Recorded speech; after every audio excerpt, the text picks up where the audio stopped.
एमती घर बसिक मरबी लोक सेवा करके मरबी एका कथा ना, कि भगवान दया आज पर्यंत बचिकी अच्छी ऋणा केवे लगे मास्क पिंधिकी तो आम कम करूँ। कोविड जिते चलला शह शह लोक मले, माँ केवल गोटाए आशा करता मो पुओ मले निया दब, कि जिते पारनी आज्ञा गर्व आज्ञा किसी लगे। सबू जगन्नाथ आशीर्वाद, सबू जगन्नाथ करुँच।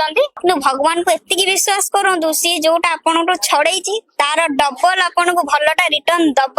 पुओ कहले आपण संस्कार कर दियंतु, मु गला बेलू बहुत देरी हम, आज जदि पारिबे अस्थिटा रखिदेवे। सेठी आज्ञा बहुत दुख लगिला। केबे भी छोट बयस क्या लव करके निज घर को छाड़तु। स्वार्थपर दुनिया रे मनीष एठी मनीष प्रति घृणा भाव रखे। गोटे मनीष अन्य जने मनीष को घृणा करे। जदि देखिबा स्वार्थपर दुनिया रे निस्वार्थपर मनीष मध्ये अनेक अछंती, जो माने कि मनीष को सहाय्य सहयोग करया सहित मनीषर प्रत्येकटी दुख सुख रे शामिल हेथांती। आम सहित जो मैडम अछंती आपण देखि पारुछंती, से मैडम होउछंती एमिति जने व्यक्तित्व जहां विषय आपण जानिले आपणकर देहर लोम टांकुरी उठिबो। दुर्घटना हो किंबा आत्महत्या करी हो किंबा अजणार जदि कहार मृत्यु होउछि, तांकु मैडम को संगठन ठाब करुछि एवं ताकु आनिकी श्मशान रे इज्जतर सहित सम्मान सहित तांकु शव को दाह करुछंती। तबे मैडम सहित अछंती, मैडम को ना से निजे कहिबे, तांकरी ना कोन आ तांकर परिचय से निजे देबे, कोन कोन कार्य करंती से विषय रे सुनिबा। मैडम प्रथमे आपनकर ना टी जाने। नमस्कार, जय जगन्नाथ। मो ना विश्व विजेता पात्र। मो एठी स्टिल 5 वर्ष हैला क्रिमेशन काम रे जड़ित। आ मो घर प्रॉपर घर होची मंगलाबाद, हमर कटक मंगलाबाद। मैडम वर्तमान दुनिया रे जदि देखिबा मनीष प्रति मनीषर घृणा रहुची। आजिकाली का पुओ झियो कथा जदि कहिबा, झियो माने निज घरर मनीष को मध्य घृणा करती, किंतु आपण लुचि रही गोटे बनर मल्ली फूल भली सारा ओडिशा रे आज आपन को देखुछंती लोक। आपण एते जो महत्व महान काम करूछंती, आपनकर प्रेरणादायक किए माने किए ए सब प्रेरणा करले आपन ना निजर मनरू तो नुह, कहीं ना मु भी गोटे जॉइंट फैमिली रे बढ़ी ब्राह्मण घर झील, जोटी की बहुत रेस्ट्रिक्शन थाए जे कि छुआ हे गले ड्रेस ओलेबू मुंड धोईकी गाधेबू, ए सब फैमिली रू मु बिलोंग्स करिछि। एटा मनरू तो आसीबनी। जे जो समय हमर कोविड चले, कोविड जिते चलला शह शह लोक मले, तो से समय टिके नाकू गोटे सोशल वर्क रो माइंडसेट आसला, बट क्रिएमेशन आसी नथिला। मो मम्मी होचंदी जने लेक्चरर, बट से चाकरी कर पालेनी काहे ना आमे जॉइंट फैमिली रे जेतु जॉइंट फैमिली बिलोंग्स होछ। मो भाईटा पूरा छोटिया डाइतला जो आछि, से बहुत छोटिया डाइतला, तो तेणु से चाकरी कर पाइलेनी, तो से बहुत सोशल एक्टिविटीज रे इन्वॉल्व रुवंती। तो तांकोटू टिके प्रेरणा लगे कि नाइ सोशल एक्टिविटी रे टिके इन्वॉल्व रहले टिके भलो लागे। तापरे कोविड परठू जेतेबेले मानस कोविड समय तळे मानस बाबूଙ୍କ सहित परिचित हैला, तळे मानस बाबू कहले जे हमें गोटे फाउंडेशन करबा, गोटे एनजीओ खोलिबा, गोटे हमें सोशल वर्क करबा, बट कोन करबा सेटा हमें जान नथिलु। इधर प्लांटेशन आ डिस्ट्रीब्यूशन कोन करबा हमें जान नथिलु।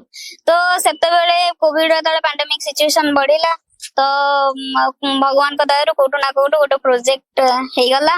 तो हमकू ए प्रोजेक्ट दबारे भी बहुत बड़ भाई माने अच्छा बहुत साहाय्य करछन। तो जेतले हम ए प्रोजेक्ट पाइलु, प्रथमे तो मु आसी नथिली, मानस आसी कि देखिले मसाणी बुलिले तांकर सेटअप कले, मु आसी नथिली। तो मु आसीली मानस बाबूଙ୍କ सहित मोर मन अछि। लास्ट टाइम आमे जाइतलु गोटे जगतपुर गोटे डी एडिक्शन केस, तो मु रिटर्न कला बेलको 11:30 हे गला। 11:30 आमे एई ब्रिज बाटे ही आइलु। मानस बाबू कहले एइटा ही काळे होता, तो मु कहली जिबा टिके देखि देई के पूर्व आपण काळे बोदा मसन देखि नथि, टोटल देखि नथिली। तो से कहले एइटा ही काळे बोदा मसन, तो एमे ब्रिज एक क्रॉस ओवर करूतलो, कहले एइटा ही काळे बोदा, तो हमें कहले टी जिबा टी देखि दबा। तो मु तळे फर्स्ट एंट्री कली, सेंती मते नेगेटिव वाइब्स किछि भी फील हैला। तो मु हमर एठी जने काका बेली रहउथिले, तो एठी के आइली। एटा तो नुवा हेतिला, पुराना थिला, एगुरा सब पुराना। तो मु ता भीतर बुला बुली करले, एबिन की देखिली जे ता देरे हाड़ भी अछि, माने जो अधा पोड़ा है जोटा कि हाड़ हड़ अछि। तो देखिल मते सेम देखि फील हैलानी। ता परठू जेतले कोविड रो काम स्टार्ट हे गला, तबरे गोटे परे गोटे एमती हे कि स्टार्ट हैला, तो सेमिति किछि भी जाना पड़लानी। मैडम कोविड समय रे जो लोक माने मृत्युवरण करथिले सेमानकर सब दाह आपण करथिले? हां, सेतोले तो लोक माने घरु बाहर नथिले किबा किए काहा सहित मिसिया को डरुथिले, जेहेतु कोविड संक्रमण होउची। आपण से साहसर सहित सेतोले निजर जीवन को बाजी लगे केते सब कार्य करथिले, कोन फील होतला? ଫିଲ୍ କିଛି ହଉନଥିଲା ଆଜ୍ଞା। ଫିଲ୍ କଣ ହବ, ସେଇଟା ତ ଗୋଟେ ଯେହେତୁ ଆମର କୁହନ୍ତି ଯେମିତି ଗୋଟେ ଭାଇରାଲ ଟାଇପ ର ଡିଜିଜ ଭାଇରସ, ସେଇଟା ତ ଘରେ ବସିଲେ ବି ସ୍ପ୍ରେଡ ହବ। ଏମିତି ଘରେ ବସିକି ମରିବି, ସେମିତି ଲୋକଙ୍କ ସେବା କରିକି ମରିବି, ଏକା କଥା ନା। କିନ୍ତୁ ଭଗବାନଙ୍କ ଦୟାରେ ଆଜି ପର୍ଯ୍ୟନ୍ତ ବଞ୍ଚିକି ଅଛି, କୋଭିଡ ସମୟ ନିଶ୍ଚିତ ଚାଲିଗଲା। ଭାବରେ ମ୍ୟାଡାମ ଭଗବାନଙ୍କର ଆଶୀର୍ବାଦ ଆପଣଙ୍କ ଉପରେ ଅଛି। ଆଚ୍ଛା, ଆପଣ ଜଣେ ଝିଅ, ଆଜିକାଲି ଝିଅ ଘରୁ ବାହାରିବାକୁ ମଧ୍ୟ କିଛି ଡରୁଛନ୍ତି, କିନ୍ତୁ ଆପଣ ଏତେ ବଡ କାମ କରୁଛନ୍ତି, ମଶାଣିରେ ଆସିକି ଲୋକଙ୍କର ଶବଦାହ କରୁଛନ୍ତି, ଆପଣ କେବେ ଡରୁନାହାନ୍ତି? ନା ନା, ସେମିତି କେବେ ଡର ଲାଗିନି, କେବେ ବି ସେମିତି କେବେ ଡର ଲାଗିନି। ଆଉ ଡର ଲାଗିବ ବି ନାହିଁ, କାହିଁକି ନା ଯେହେତୁ ଆମେ ଗୋଟେ ପଜିଟିଭ ଥଟ୍ ରେ ଆମେ ତାଙ୍କର ପ୍ରପର ହିନ୍ଦୁ ରିଚୁଆଲ୍ସ ରେ ଆମେ କ୍ରିଏସନ କରୁ। ଏମିତି ନୁହଁ ଯେ କାଠ କମ ଦେଇଦବୁ ତାଙ୍କୁ କେଞ୍ଚି କେଞ୍ଚି ପଡିବୁ, ତ ସେମିତି ନୁହଁ। ଆମେ ଯେହେତୁ ଆମେ ତାଙ୍କୁ ରେସ୍ପେକ୍ଟ ଦଉଛୁ ଆଜ ଏ ହ୍ୟୁମାନ ବିଙ୍ଗ, ସିଏ ବି ମଣିଷ କେବେ ଥିଲେ, ଏବେ ସିନା ଡେଥ୍ ହେଲେ, ତ ସିଏ ବି ଆମକୁ ରେସ୍ପେକ୍ଟ କରିବେ ନା। ଆମେ ଯଦି ତାଙ୍କ ପ୍ରତି କିଛି ଅନ୍ୟାୟ କରିବୁ, ଆମେ ଯଦି ତାଙ୍କୁ ଗୋଟେ ଟେକାଟା ମାରିବୁ, ତ ସିଏ ଆମକୁ ପଥର ମାରିବାକୁ ତ ଚେଷ୍ଟା କରିବେ ନା। ଆମେ ଯେହେତୁ ମୁଁ ତାଙ୍କୁ ଯେହେତୁ ପର୍ସନାଲି ମୁଁ ମୋର ରେସ୍ପେକ୍ଟ ଦଉଛି, ସିଏ କେମିତି ମତେ ଇଏ କରିଦେବେ। ବହୁତ ସୁନ୍ଦର ଭାବନା ମ୍ୟାଡାମ ଆପଣଙ୍କର ଯୋଉ ଦେଖୁଥିଲି ମୁଁ କିଛି ସମୟ ପୂର୍ବରୁ, ଆପଣ ଦେଖୁଥିଲେ ମ୍ୟାଡାମ ମୋବାଇଲ ରେ ଅନେକ ଲୋକଙ୍କର ଶବକୁ ଆପଣ ଫଟୋ ଉଠେଇକି ରଖିଛନ୍ତି। ଗୋଟେ ଶବ ଦେଖୁଥିଲି, ତା ଭିତରେ ପୋକ ହେଇଯାଇଛନ୍ତି। ଆଜ୍ଞା। ସେ କେତେ ଦିନର ଶବ ବୋଧେ, ଅନେକ ଦିନ ପରେ ଆପଣ ପାଇଛନ୍ତି, ପୋକ ହେଇଛନ୍ତି। ସେ ସବୁ ଘୃଣା ଲାଗେନି ମ୍ୟାଡାମ? ନା ନା, ସେମିତି କେବେ ଘୃଣା କେବେ ଲାଗେନି। ମାସ୍କ ପିନ୍ଧିକି ତ ଆମେ କାମ କରୁ, ବଟ ସେମିତି କିଛି କେବେ ଘୃଣା ଲାଗେନି। ଏଇଟା ବୋଧେ ଭଗବାନ ମୋ ଦ୍ଵାରା ବୋଧେ ଏ କାମ କରିବାକୁ ଚେଷ୍ଟା କଲେ। ମୋର ଛୋଟ ବେଳୁ ହିଁ ସେମିତି କିଛି ଘୃଣା ଭାବ ନାହିଁ, କି ଏମିତି ଗୋଟେ ଅସନା ଜାଗାଟା ଅଛି ମୁଁ ଖାଇବିନି କି କଣ ଅଛି, ସେମିତି ମତେ ଛୋଟ ବେଳୁ ଦେଇନାହାନ୍ତି ଭଗବାନ। ସେମାନେ କଣ ସେଟା ମୁଁ ବି କେବେ ଜାଣିପାରେନି, କିନ୍ତୁ ଘୃଣା ନାହିଁ। ବୋଧେ ଏଇ କାମ ମୋ ଦ୍ଵାରା ହବ ବୋଲି ଭଗବାନ ଚିନ୍ତା କରିଥିଲେ, ସେଥିପାଇଁ ଘୃଣା ଭାବ ଦେଇନାହାନ୍ତି। ଏଇ ମଣିଷ ଯେତେବେଳେ ବର୍ଷା ଦିନ ହେଇଥିବ, ରାସ୍ତାରେ ଚାଲିଗଲା ବେଳେ ନାକ ଟେକନ୍ତି, କୋଉଠି ମାନେ ଖରାପ ପାଣି ଅଛି ବା କୋଉଠି କାଦୁଅ ହେଇଛି, କିନ୍ତୁ ଆପଣ ଶ୍ମଶାନ ଭିତରେ ପଶୁଛନ୍ତି, ଲୋକଙ୍କୁ ଧରୁଛନ୍ତି, ତାଙ୍କର ଶବଦାହ କରୁଛନ୍ତି। କେତେ ଗର୍ବ ଲାଗେ ଆପଣ ଏସବୁ କରି? ଗର୍ବ ଆଜ୍ଞା କିଛି ଲାଗେନି, ସବୁ ଜଗନ୍ନାଥଙ୍କର ଆଶୀର୍ବାଦ, ସବୁ ଜଗନ୍ନାଥ କରୁଛନ୍ତି। କେବଳ ତାଙ୍କ ଆଶୀର୍ବାଦ ଅଛି। ମୁଁ ତାଙ୍କର ସେବକ, ତାଙ୍କର ସର୍ଭେଣ୍ଟ କହିଲେ ଚଳେ। ତାଙ୍କ ଆଶୀର୍ବାଦ ସବୁଦିନ ଚାଲିଛି। ସିଏ ଯାହା ଚାହିଁବେ, ଆଜି ମୋ ଦ୍ଵାରା କିଛି କାମ କରଉଛନ୍ତି, କାଲି ଚାହିଁବେନି, ସେମିତି ସବୁ କିଛି ଗର୍ବ ଆଜ୍ଞା କିଛି ଲାଗେନି। ଯଦି ବି ଗର୍ବ ମୋ ମନରେ କିଛି କ୍ଷଣ ପାଇଁ ଆସେ, କେବଳ ଜଗନ୍ନାଥଙ୍କ ପାଇଁ। ଯାହା ହଉ ମୁଁ ତାଙ୍କୁ ବି ବହୁତ ସମୟରେ ଥ୍ୟାଙ୍କଫୁଲ ଜାଣେ, ଯାହା ହଉ ଆପଣ ସେତିକି ଆଶୀର୍ବାଦ ମୋ ଉପରେ ରଖିଛନ୍ତି। ଯେ ଯେମିତି ଆମର ଗୋଟେ ମିଥ୍ ଉଠିଗଲା, ଯେମିତି ଗୋଟେ ଝିଅ ପିଲା ଏଇଟା କରିବା କଥା ନୁହଁ, ରେଷ୍ଟ୍ରିକ୍ସନ ରେ ନ ଲାଗି ଯାଇଥିଲା, ସେଇଟା ମୁଁ କରିଛି। ସେଇଟା ଜଗନ୍ନାଥଙ୍କୁ ବହୁତ ଥ୍ୟାଙ୍କଫୁଲ, ଯେ ଯାହା ହଉ ମୁଁ ସେତିକି କରିପାରିଲି। ଆଣ୍ଡ ମୋ ଘର ଲୋକଙ୍କୁ ଭଗବାନ ସେତିକି ତାଙ୍କ ମାଇଣ୍ଡ ରେ ଗୋଟେ ପଜିଟିଭ ଥଟ୍ ଦେଲେ, ସିଏ ବି ଏ ସବୁ ରେଷ୍ଟ୍ରିକ୍ସନ କଲେନି। ମ୍ୟାଡାମ ଏସବୁ କାର୍ଯ୍ୟ ଦେଖିଲା ପରେ କିଛି ସାଙ୍ଗସାଥୀ ଥାନ୍ତି, ଯଦି କିଛି ଆପଣ ଭଲ କାମ କରୁଛନ୍ତି, ଯୋଉମାନଙ୍କୁ ମାନେ ଯୋଉ କାମ କରିବା ଦ୍ଵାରା ଅନ୍ୟମାନେ ଭଲ ପାଇବେ, ତ ସେମାନେ ତାଙ୍କୁ ବାରଣ କରନ୍ତି, କାହିଁକି ଏସବୁ କରୁଛୁ, କଣ ଲାଭ ମିଳିବ, ଏମିତି କି ଆପଣ କହିନାହାନ୍ତି? ମୋ ଫ୍ରେଣ୍ଡ ସର୍କଲ ଭିତରେ ସେମିତି କେବେ କହିନାହାନ୍ତି। ଆଉ ମୁଁ ମୋ ଫ୍ରେଣ୍ଡ ସର୍କଲ ଭିତରେ ଗୋଟେ ଯେହେତୁ ଗୋଟେ ଭଲ କଥା କହିବି, ଆପଣ ଯେହେତୁ ପଚାରିଲେ ଫ୍ରେଣ୍ଡ କଥା, ମୁଁ ବହୁତ ସର୍ଟ ହାଇଟେଡ, ତ ଆପଣ ମତେ ଯେତିକି ଦେଖୁଛନ୍ତି ତାର ମେ ବି 1/3 ମାନେ ହାଫ ଥିଲି ମୁଁ ମୋର 9th-10th ବେଳେ। ତ ମୋ ସ୍କୁଲରେ ମତେ ସବୁ ବିଶ୍ଵ ଡାକନ୍ତି, କାହିଁକିନା ବିଶ୍ଵ ବିଜେତା ପାତ୍ର କେହି ଡାକନ୍ତିନି, କୁହନ୍ତି ନା ବଡ ହେଇଯାଉଛି ମଣିଷ ଛୋଟ ହେଇଯାଉଛି, ତ ସବୁବେଳେ ବିଶ୍ଵ ହିଁ ଡାକନ୍ତି। ଯେତେବେଳେ ମୁଁ ଏ ସବୁ କାମ କଲି, ସ୍କୁଲରୁ ପାସ୍ ଆଉଟ ହେଇକି ଗୋଟେ ଭଲ ଷ୍ଟୁଡେଣ୍ଟ ବି ମୁଁ ଥିଲି, ଆଉ ମ୍ୟାଡାମ ମାନେ ବି ବହୁତ ଭଲ ପାଆନ୍ତି, କାହିଁକିନା ବହୁତ ଛୋଟିଆଟା ମୁଁ ଥାଏ। ଆଉ ମୋ ସ୍କୁଲ ସାଙ୍ଗମାନେ ବି ସମସ୍ତେ ମୋ ସହିତ ଭଲ ଫ୍ରେଣ୍ଡସିପ ବଣ୍ଡିଙ୍ଗ ରେ ଥାଏ। ତ ଯେତେବେଳେ ମୁଁ ଏସବୁ କାମ କଲି, ମୋର ପୋଷ୍ଟ ଗୁଡା ଆମ ମ୍ୟାଡାମ ଦେଖିଲେ, ତ ସିଏ ବହୁତ ଖୁସି ଗଲେ। ଆମେ ଜାଣିନଥିଲୁ ଯେ ଆମ କ୍ଲାସ ସବୁଠୁ ଚୁଇଁ ଗୋଟେ ଏତେ ବଡ କାମ କରିବ, ଗୋଟେ ଅନବିଲିଭେବଲ କାମ କରିବ। ଯେତେବେଳେ ପଢୁଥିଲେ ସପ୍ତମ ଅଷ୍ଟମ ବା ହାଇସ୍କୁଲରେ ଥିଲେ, ସେତେବେଳେ କେବେ ସମାଜ ସେବା କରିବା ବା ଏଇ ସବୁ କାର୍ଯ୍ୟ କରିବା ପାଇଁ ମନ ହେଇଥିଲା? ମନ ହେଇଥିଲା, କିନ୍ତୁ ସ୍କୋପ ପାଇନଥିଲି, କାହିଁକିନା ଇଚ୍ଛା ଥିଲା, କାହିଁକି ନା ଯେହେତୁ ମମି ଆମର କଣ ଗୋଟେ ହେଲ୍ଥ ୱାର୍କର ଥିଲେ, ଆଉ ବିଭିନ୍ନ SHG ଗ୍ରୁପ ର ପ୍ରେସିଡେଣ୍ଟ ବି ସିଏ ଅଛନ୍ତି। ଆମର ସ୍ୱଚ୍ଛ ଭାରତ ମିଶନ ରେ ସିଏ ବି ଗୋଟେ ଲିଡରସିପ କରୁଥିଲେ। ଆଉ ତ ସେତେବେଳେ ସିଏ ଯେତେବେଳେ ବାହାରିକି ଯାଆନ୍ତି, ସେତେବେଳେ ବହୁତ ଇଚ୍ଛା ହୁଏ, ବଟ ସ୍କୋପ ପାଇନଥିଲି। ମ୍ୟାଡାମ ଭୁବନେଶ୍ୱର କଟକ ଏଇ ପାଖାପାଖିରୁ ସବୁ ଆପଣ ଆଣୁଛନ୍ତି ସଂଗ୍ରହ କରିକି, ମାନେ ତାଙ୍କର ଶବଦାହ କରୁଛନ୍ତି, ନା ଅଲଗା ଜାଗାରେ? अलग जगह भी आम आणुଛୁ जोठु आपन कांटेक्ट आसे से जगह जोठु जोठु आमको कांटेक्ट आसे जोठी भी कांटेक्ट आसे सेमती भी हेजी किछिटा यंगर्स सुसाइड कर देइचंती हासी लगे देइचंती दौड़ी लगे देइचंती तो से कबाट बंद हेगी असन तांको घर लोक झरका बाट देखिचंती पुलिस को इन्फॉर्म करचंती पुलिस हमको इन्फॉर्म करची तो आमे जाई कि कबाट भांगी कि तांको रेस्क्यू करचो एमती भी हेची मैडम एमती किसी घटना एमती किसी दृश्य आपन देखिछन मने अछि आपन पर जो दृश्य देखला परे आपन कांदी पकछन कांदीबाटा सेति की बाधी से आपन को कष्ट होई जइतो एडी गोटे कथा कहबी देखंतु मु भी गोटे झियो गोटे नारी कुहंती दुहिता दुई कुड़ को हिता जेतु नारी माने बाप घर भी रहइबो सासु घर भी रहइबो मैं तोरे एटी तळे काम 5 इयर्स वाला काम कलेनी खबर पाई जे से माने लव मैरिज करिसंती जोडा कि 18 19 इयर्स जिया माने हार्ट टू हार्ट हेले 21 जिया माने करि थांती बट जेतळे तांकर एटी सबदाह हुए ये हुए सेतबेले मु सेतिकिटा फील करि पारेनी जे सी तांकर जे हस्बैंड अचंदी कि तांकर कि इन लव फैमिली अचंदी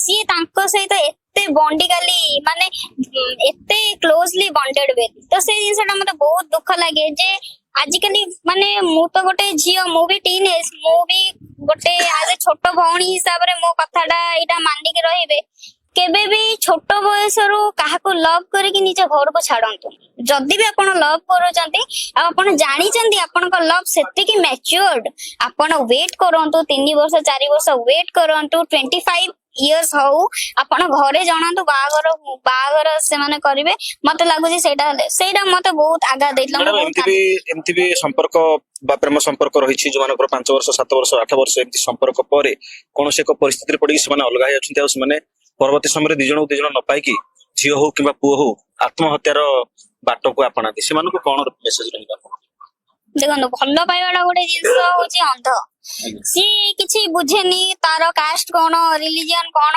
पुओ कौन करुची झील केमती देखिया से किसी बुझेनी वंस एटा हेई गला तो जेते बेले जनक सहित जने एते क्लोजली मिसी जाई थाए तो सी तार ईच एंड एवरी कथा ताको शेयर करे तार गोटे आदत पड़ी जाए हमर जिंते हमर ओडिया लोक दीटा बेले भात न खाइले हम गोटे अनकंफर्टेबल फील हो जाए भात खाइनु भल लागुनी वीक लागुचे तो सी ताको भी सेमती फील हुए मु आज कथा हेलिनी मते जे भल लागिबनी तो एटा एतले हेई जाए किछिटा कारण रे से माने जते बेले कि जेमती कहंतिनी गोटे रसीटा बहुत टाइट हे कि रही गले से जिंसटा छिड़ी जाए तो सेमी जेतले लव टा एक्सट्रीम लेवल रे पहुंच जाए तो रेस्ट्रिक्शन टा भी एक्सट्रीम लेवल रे पहुंच जाए से समय रे किछिटा ब्रेकअप हे जाए तो सेईटा भी मेंटल हारेस है कि किछिटा छुआ सुसाइड करूचंदी आउ किंबा गोटे साइड रो पूरा ब्लाइंडली बिलीव अछि ब्लाइंडली लवनेस अछि आउ गोटे साइड रो गोटे फेक हां टाइम पास करदबा सेमिति बसी सेमिति रे ब्रेकअप होछि सेमिति रे भी सुसाइड करूचंदी तो सुसाइड करार मु भी गोटे सजेशन देवी आपण जहा को भी भल पाउचंती जी पुओ हो झियो हो सी आपण को आज्ञा 4 वर्ष 5 वर्ष जानिची 6 वर्ष 7 वर्ष जानिची किंतु आपण को बापा मां आपण को 18 वर्ष 19 वर्ष जो पाली जंती आज्ञा मोर रिसेंटली मासे तळे गोटे स्टोन हेतिला विश्वास करिबेनी 2 मास मु बेड रेस्ट रहिली मु सेते बेले रियलाइज कली जे गोटे छोटो स्टोन जदी मते एते आगा दोजी गोटे मां पेटरे गोटे छुआडा 9 मास धरि रहिबो तार कष्ट से केमिति सहुदिबो तो सी भी आपन को सेति कष्ट करे जन्म देजी तांकर भी गोटे आशा अछि मो पुओ बड़ हेले मते खाइया को दबो कि मो झिया बड़ हेले मोर गोटे साथ बनिबो तो सेइडा आपन करंतनी मु कहि देले तो सेते बेले तो से समय किछि लागेनी से माने बापा मां समस्त को भूली जाती एटलीस्ट बापा मां को विश्वास करूचंती कि न करूचंती सेटा तो मु कहि परिबिनी किंतु भगवान को एत्ती की विश्वास करंतु सी जोटा आपन को छड़ेइची तार डबल आपन को भलटा रिटर्न दबो आपन घर किछिटा भल देखिछि बेली से ताको छड़ेइची आ सी ब्रेकअप हे गला ता माने न जे आपन दुनिया छाड़ देबे गोटे झियो गोटे पुआ आपन को सहित गरदारी कला दुनिया करिनी ना क्या तो हमें दुनिया काहे की छाड़ीबा बहुत सुंदर कथा मैडम कहउछंती मैडम वर्तमान लव केस रे हो सुसाइड करूछंती पिला किंबा बेपरुआ गाड़ी चालना करी मध्ये रास्ता रे एक्सीडेंट होछंती जो मानकर सब की अजणा अचिन्हा लोकंकर सब को आपण माने आनी कि एठी स्मशान रे तांकर सब दाह करूछंती ये तो लव ऊपर आपण कहिले जो माने बेपरुआ गाड़ी चालना करूछंती मद पी गाड़ी चालना करी रास्ता रे एक्सीडेंट होछि दुर्घटना रे मृत्यु होछि से मानकु कोन कहले ଦେଖନ୍ତୁ ଆଲକୋହଲ ଟା ଗୋଟେ ଏମିତି ଜିନିଷ ଯୋଉଟା କି ଆପଣ ମାନେ ଗୋଟେ ପତଳା ଛୁଆ ତାକୁ କହିବେ ଯେ ଗୋଟେ ବସ୍ତା ଟେକି ସେ କହିବ ନାଇଁ ମୁଁ ଟେକି ପାରିବିନି, ବଟ୍ କିଛି ଆଲକୋହଲ କନଜ୍ୟୁମ କରିସାରିଲା ପରେ ତାକୁ ଯଦି କହିବେ ଆପଣ ନଳକୂଅଟା ପୁରା ଉପାଡ଼ିକି ବାହାର କରିଦେବେ, ସେ କହିବେ ୟେସ୍ ଆଇ ଏମ୍ କ୍ୟାପେବୁଲ ଟୁ ମାନେ ଉପାଡ଼ିବା ପାଇଁ ସିଏ କ୍ୟାପେବୁଲ ହେଇଯିବ। ମାନେ ସିଏ ଗୋଟେ ଏଇ ଟାଇପ ର ଜିନିଷ, ସିଏ ଆପଣଙ୍କ ମାଇଣ୍ଡ ଟାକୁ ମୋଟିଭେଟ କରିଦବ କି କିଛିଟା ମାନେ ଇମ୍ପସିବୁଲ ଥିଙ୍ଗ କୁ ସେ କହିଦବ ଯେ ମୁଁ କରିବି। ତ ସେଇ ଜିନିଷ ଯେତେବେଳେ ହେଇଯାଉଛି, ଯେତେବେଳେ ଟିନେଜର୍ସ ମାନେ ତ ସେମାନେ କଣ କରୁଛନ୍ତି ନା ଗୋଟେ ଟ୍ରକ ଟା 80 ସ୍ପିଡ ରେ ଗଲା ତ ସିଏ ଭାବୁଛନ୍ତି ଯେ ଆମେ ଛୋଟ ହେଇଗଲୁ, ଆମେ ବି ତା ସହିତ ଟକ୍କର ଦେଇକି ଯିବୁ, ଆମେ ବି ତା ସହିତ ରେସ୍ କରିକି ଯିବୁ। ତ ସେଇ ହିସାବରେ ହେଲେ ସେଟା ଆକ୍ସିଡେଣ୍ଟ ହଉଛି। ଦେଖନ୍ତୁ ଆଲକୋହଲ ଟା ମୋ ମତରେ ଜମା ବି ଭଲ ଜିନିଷ ନୁହଁ।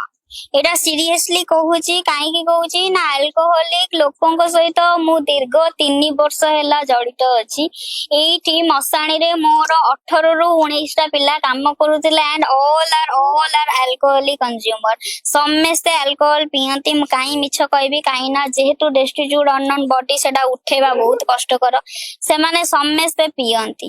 ବଟ୍ ତାଙ୍କର ଷ୍ଟେଜ ମୁଁ ନିଜ ଆଖିରେ ଦେଖିଛି, ବାପା ମା ଭାଇ ବନ୍ଧୁ ସମସ୍ତଙ୍କୁ ସେମାନେ ହରେଇ ଦେଇଛନ୍ତି କେବଳ ଆଲକୋହଲ ପାଇଁ କି। କିଛି ସମୟର 10 ମିନିଟ 15 ମିନିଟ ସାମୂହିକ ସୁଖ ପାଇଁ ଆଜ୍ଞା ସେ ପିଅନ୍ତି, ତାପରେ ତାଙ୍କର ଟେନସନ ଡବଲ ବଢିଯାଏ। ମୁଁ ବି ବହୁତ ଦେଖିଛି, ବହୁତ ମ୍ୟାଚିଓର୍ଡ ମାଇଣ୍ଡ, ବହୁତ କ୍ୟାପାବୁଲ ଲୋକ ବି ଇନକ୍ୟାପାବୁଲ ହେଇଯାଇଛନ୍ତି ଆଜ୍ଞା, ଖାଇବାକୁ ପାଇନାହାନ୍ତି କେବଳ ଆଲକୋହଲ ପାଇଁକି। ଏଇଟା ମୁଁ ନିଜେ ଦେଖିଛି, ନିଜେ ଫିଲ୍ କରିଛି। ସେମିତି କିଛି ଜିନିଷ ନାହିଁ ଆଜ୍ଞା ଆପଣ ଆଲକୋହଲ ନ ଖାଇଲେ କରିପାରିବେନି। ଏଇଟା ହଉଛି ଗୋଟେ ମିଥ୍। ଗୋଟେ ଯିଏ ବି କହୁନାହାନ୍ତି ଆମେ ଅପରେସନ କରୁଛୁ, ଆମେ ନାଳ ସଫା କରୁଛୁ, ଆମର ଆଲକୋହଲ ଟା ମ୍ୟାଣ୍ଡେଟୋରି ନାଇଁ ଆଜ୍ଞା। ମୁଁ ବି ସେ ଷ୍ଟେଜରେ ଅଛି, ମୁଁ ବି ସବୁଙ୍କ ସହିତ ଅଛି, ମୁଁ ବି ଟଚ୍ କରିଛି ୱିଦାଉଟ୍ ଆଲକୋହଲ। ମ୍ୟାଡାମ ଆପଣ ଅନେକ ଶବ ଭିତରେ ଏମିତି କେବେ ଶବ ପାଇଛନ୍ତି ଯୋଉମାନଙ୍କର କି ପୁଅ ଝିଅ ଥିବେ, ବୃଦ୍ଧ ବୃଦ୍ଧାଙ୍କର ମୃତ୍ୟୁ ହେଇଛି ଆଉ ସେମାନଙ୍କୁ ପଚାରିନାହାନ୍ତି ସେମାନେ? ସେ ପାଇଛି, ତାଙ୍କ ନାଁ ନେବିନି, କ୍ଷମା କରିବେ। ଗୋଟେ ଓଲ୍ଡ ଲେଡି ଯାହାକି ତାଙ୍କର ପୁଅ ଅଛନ୍ତି ୟୁଏସ ରେ, ତାଙ୍କର 3ଟା ପୁଅ, ଗୋଟେ ପୁଅ ଅଛନ୍ତି ୟୁଏସ ରେ, ଆଉ ଗୋଟେ ପୁଅ ଅଛନ୍ତି ଅଷ୍ଟ୍ରେଲିଆରେ। ଅଷ୍ଟ୍ରେଲିଆରେ ଯୋଉ ପୁଅ ଅଛନ୍ତି ସିଏ ଆମର ସର୍ଜନ ଅଛନ୍ତି, ୟୁଏସ ରେ ଆଇଟି ସଫ୍ଟୱେର ଇଞ୍ଜିନିୟର ଭାବରେ ଅଛନ୍ତି ତାଙ୍କର। ଆଉ ଗୋଟେ ପୁଅ ମୁଁ ତାଙ୍କ ଡିଟେଲ୍ସ ପାଇନି।